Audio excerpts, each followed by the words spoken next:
Matt, I think we're all trying to make sense of how we feel about that performance. There's a degree of recency bias as well. If Ireland had played in the second half like they played in the first, we would have said, well, they were slow to get into it, but look at the way they rallied and caught fire, and what a great win. Yep. But when you win the game in the first and you don't do much in the second, it does feel very flat. It does, because Ireland's game is based on them being precise. So we saw in the first half those line-out plays, they were very precise. They'd been analysed where the weakness was in the Argentinian defence. The tail gunner, the tail defender of the Argentinians was joining the maul, so that left a space, and they attacked it and they scored tries.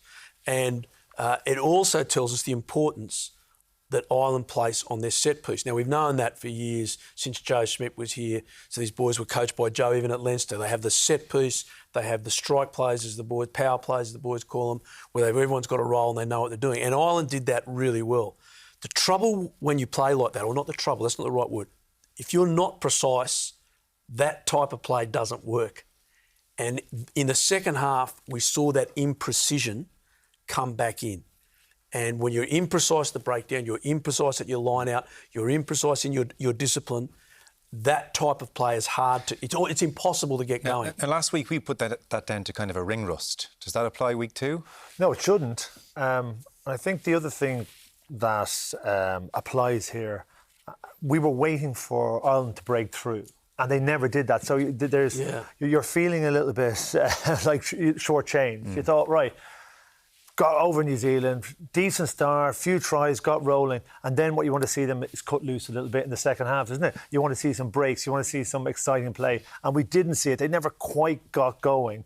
And our expectation, I think, in the studio was at half-time, well, listen, that's a good basis. We know Argentina are good. They know that they'll come out, but, you know, Ireland are going to go to another level.